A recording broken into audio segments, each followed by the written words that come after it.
మర్కటమత్రుడముగా మహాబంధవి మర్కటమత్రుడముగా మహాబంధవి తగ్గింపగవార్థిదాడి ధరణి జగనిరం వాడి ఏమైనో తర్కింపగవార్థిదాడి. No more discussions, no more talks. అయిపోయింది, ఆ సెషన్ అయిపోయింది. తర్కింపగ వార్థిదాడి ధరణిజ కని రమ్ము ఈ పాటి. నువ్వు లేట్ చేయొద్దయ్యా. నువ్వు లేట్ చేస్తే మేమంతా లేట్ జాంబవంతా, లేట్ అంగదా, లేట్ నీలా అవుతా. Please don't put late letters in front of my names.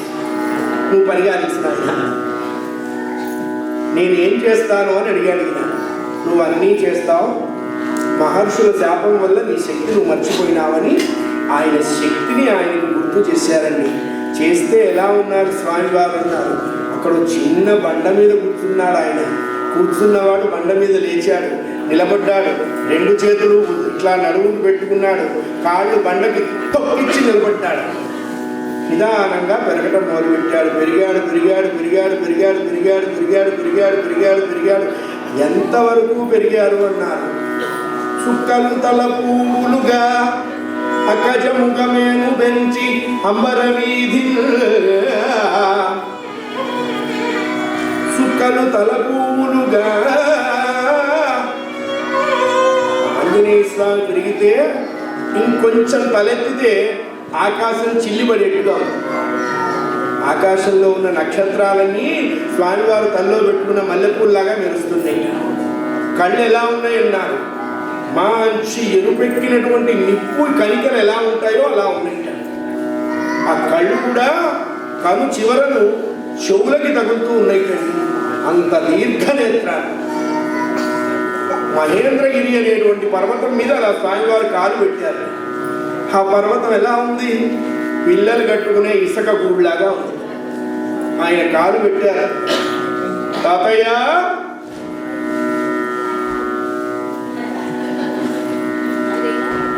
వాళ్ళు అలా చూసినా కనపట్టాలి. ఆయన తల ఉంచారు.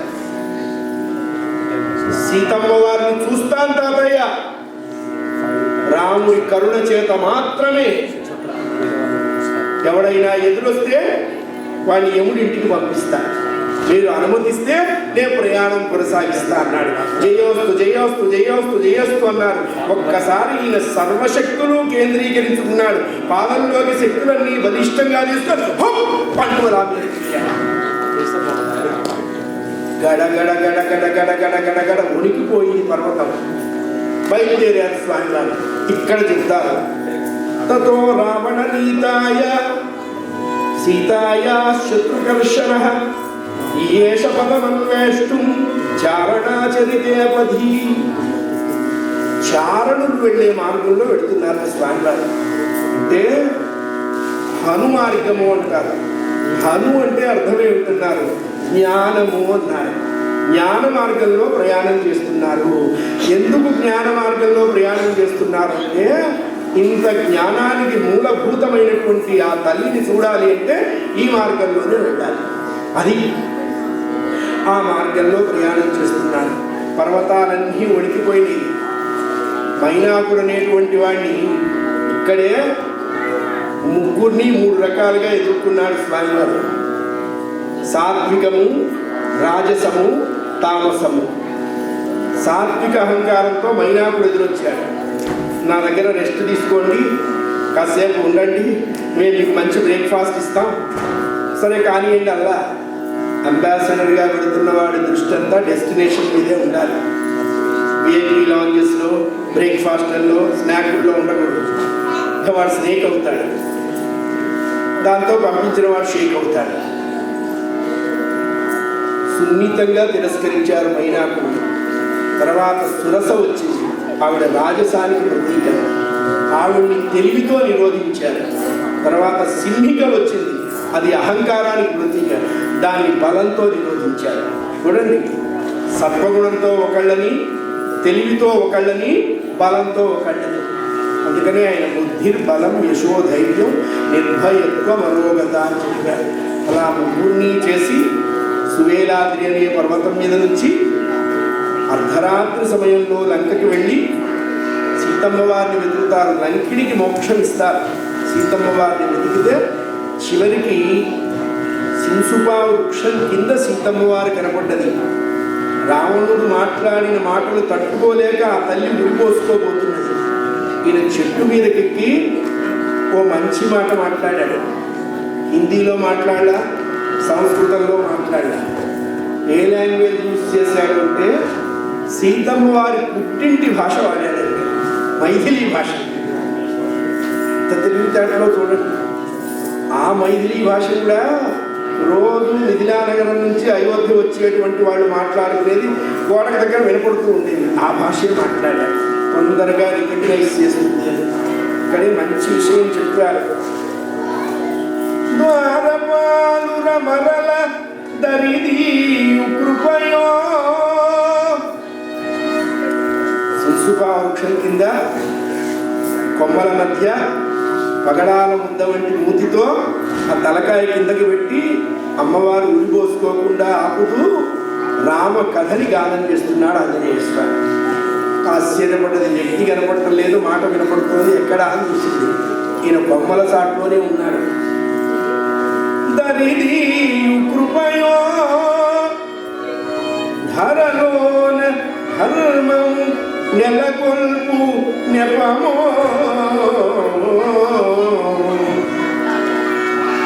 రాముని అవతారం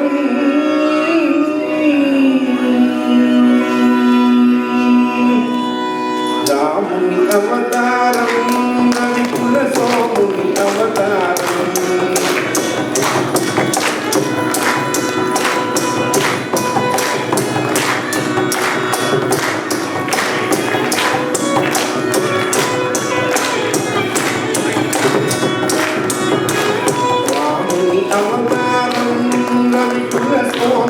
అవతారం జన జనావన ధర్మాగారం జన హృదయ విధానం. దాశరథిక శ్రీకాంతుడు వెలయు కౌసల్యా సతి తపం ఫలించు. జన్మించిరి సహజాతులు జన్మించిరి సహజాతులు లక్ష్మణ శత్రుఘ్న భరత అవతారం.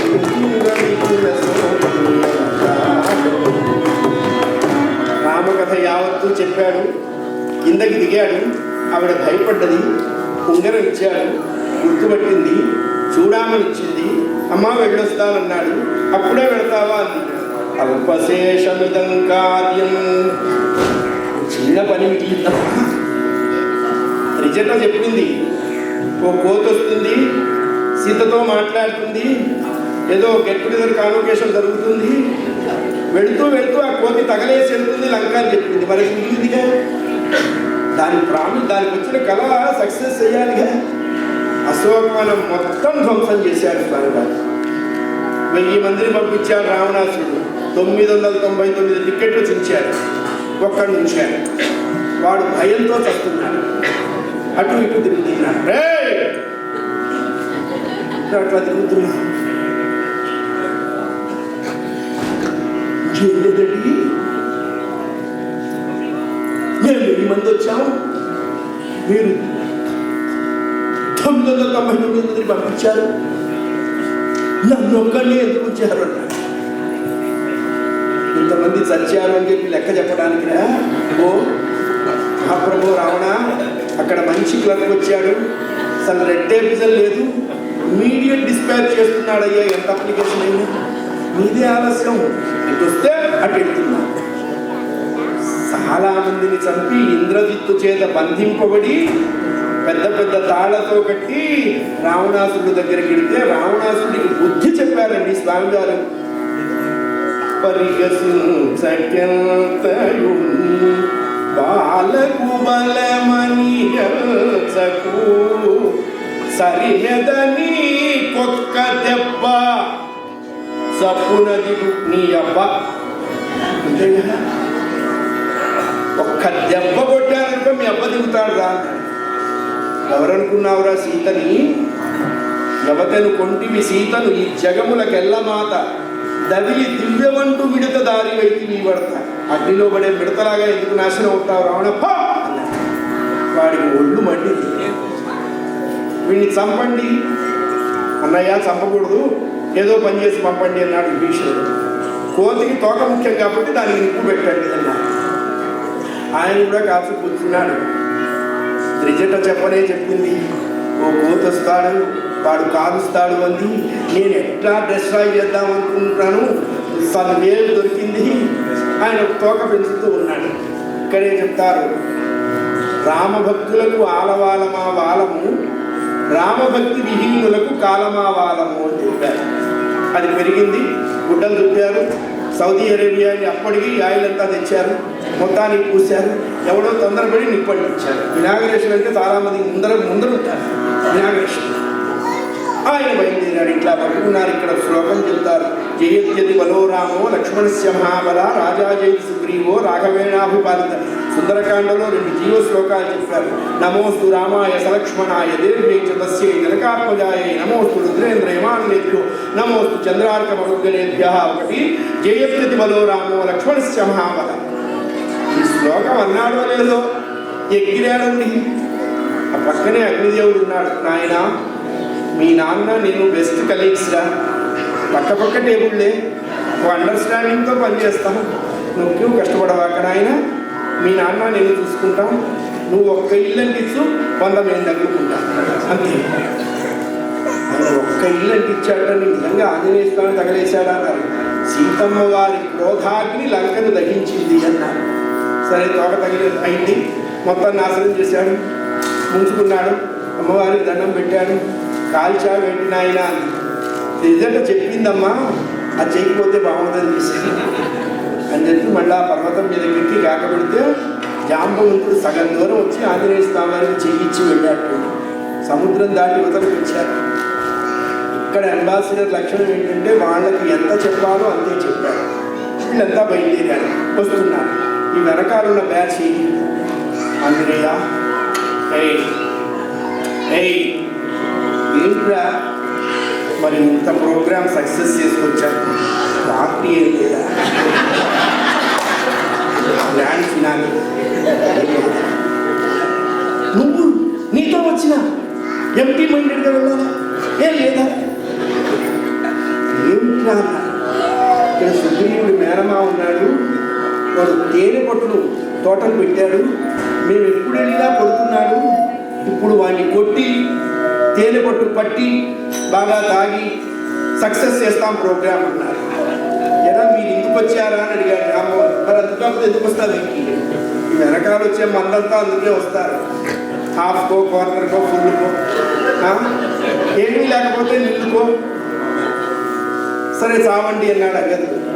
దదిందుకుడు దగ్గరికి వెళ్ళాడు, వాడిని సావ కొట్టారు, బాగా పట్టుబట్టారు. ఇక్కడ మా నారాయణదాస్ గారు చెప్తారు, ఎందుకు మామూలుగా తేనె ఎక్కువ తాగితే మైకం వస్తుంది, వీళ్ళకి మైకం వచ్చింది. మధువును భజించిన మహిత కవివరులు, మధువును భజించిన మహిత కవివరులు మత్త చిత్త ఆనంద మనస్కులైరి గాని ఆ చిత్తం శ్రీరామచంద్ర దివ్య పాదారవిందాయత్తం మరురైది ఇదేమి చిత్రమో.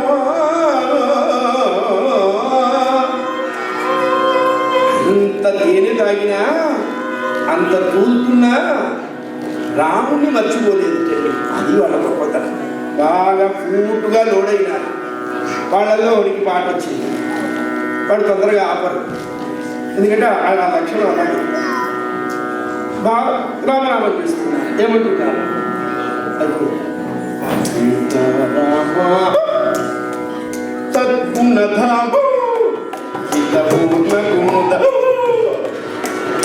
చరిత్ర పావన గాత్ర ఉల్లంఘోరు హరేత్ర ఉల్లంఘోరు హరేత్ర ఉల్లంఘోరు హరే